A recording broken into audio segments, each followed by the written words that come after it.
किसान भाइयों नमस्कार। मैं पंकज कुमार सिंह, सस्य वैज्ञानिक, कृषि विज्ञान केंद्र मसौदा। कृषि विज्ञान केंद्र हमारा आचार्य नरेंद्र देव कृषि विश्वविद्यालय कुमारगंज फैजाबाद के द्वारा संचालित है। पूर्वांचल के जितने भी 26 जनपद हैं उनमें जो कृषि विज्ञान संचालित किए जा रहे हैं आचार्य नरेंद्र देव वो कृषि विश्वविद्यालय कुमारगंज फैजाबाद के द्वारा ही संचालित किए जा रहे हैं। अयोध्या जनपद में हमारे किसान भाई आलू की खेती करते हैं और आलू की बुवाई का समय अब स्टार्ट होने वाला है। तो किसान भाइयों से अनुरोध है कि जो किसान भाई हमारे आलू की खेती करते हैं तो उन्हें सबसे पहले आवश्यकता पड़ती है बीज की। बीज हमारा अगर उन्नत किस्म का रहता है तो हमारा उत्पादन बहुत अच्छा आता है। 25 से 30% हमारा उत्पादन बढ़ जाता है अगर बीज अच्छी क्वालिटी का है। इसके महत्व को इससे समझा जा सकता है कि अगर हम एक देसी गाय पाले हैं और एक विदेशी गाय पाले हैं, चारा दाना दोनों को बराबर दिया जाता है, मगर जब उत्पादन की बात आती है तो विदेशी नस्ल की हमारी जो गाय होती है उसका उत्पादन दूध का अधिक मिलता है। तो इसके महत्व को समझने की किसान भाइयों को बीज के महत्व को समझने की आवश्यकता है और बीज अच्छा चुनाव करते हैं। अभी पिछले वर्ष CPRI मोदीपुरम के माध्यम के सहयोग से किसान भाइयों को 20 से 25 किसान भाइयों को जनपद में कृषि विज्ञान केंद्र के द्वारा बीज उपलब्ध कराया गया था, जिसमें फुफरी ख्याति थी, फुफरी नीलकंठ थी, चिपसोना 3 थी।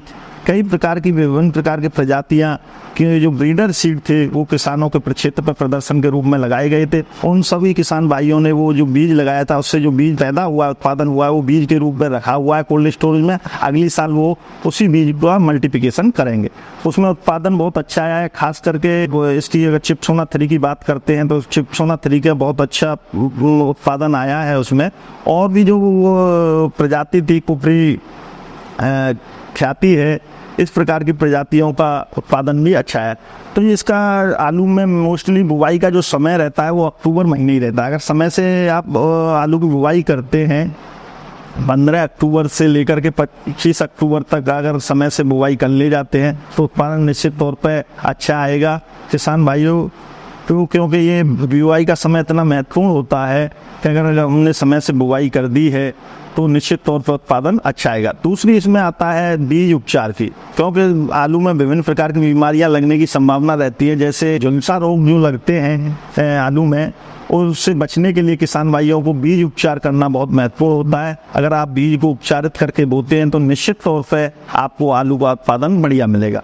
अगर हम इसमें खाद की बात करते हैं तो खाद की मात्रा इसमें जो खाद्यान्न फसलें हैं उससे अधिक लगती है। 150 किलोग्राम तक नाइट्रोजन चला जाता है और फास्फोरस की भी मात्रा बढ़ जाती है और पोटास का भी हम इसमें प्रयोग करते हैं तो अच्छा रिजल्ट आता है। पोटास का प्रयोग आलू की फसल में करना चाहिए, क्योंकि जो पोटास हमारा प्रयोग करने से जो बीमारी लगने की संभावना बहुत कम रह जाती है और जो हमारा उत्पाद होता है उसका रंग रूप आकार साइज बहुत अच्छा उसका पोटास के प्रयोग के कारण ही मिलता है।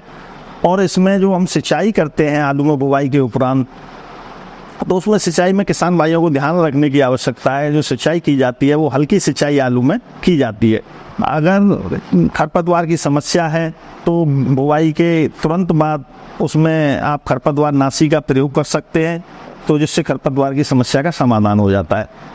और जो रोग बीमारी लगती हैं अगर खड़ी फसल में, क्योंकि जब मौसम साथ नहीं देता है, ये क्योंकि आलू की फसल में अगर बारिश हो गई और लगातार कोहरा बना हुआ है तो इस कंडीशन में लेट लाइट लग जाती है आलू में, जिसे झुलसा रोग के नाम से जाना जाता है। इस कंडीशन से बचने के लिए प्रिकॉशन के तौर पर कोई भी आप सिस्टमेटिक फंजीसाइड का प्रयोग कर सकते हैं। खास करके अगर झुलसा लगा है तो उसमें एक रेडोमिल नाम की दवा आती है, उस दवा का प्रयोग कर सकते हैं। और इस वर्ष भी कृषि विज्ञान केंद्र की तरफ से 25 से 30 किसानों को CPRI मोदीपुरम के माध्यम से आलू के ब्रीडर बीज किसानों को प्रदर्शन के रूप में उपलब्ध कराए जाएंगे। तो किसान भाइयों से अनुरोध है कि अपने जो बीज आपको मिलता है उसे बीज के रूप में प्रयोग करें, क्योंकि आलू का बीज इस अच्छी क्वालिटी का मिलने की संभावना बहुत कम रहती है। ये ब्रीडर बीज कृषि विज्ञान केंद्र की तरफ से उपलब्ध कराए जाएंगे।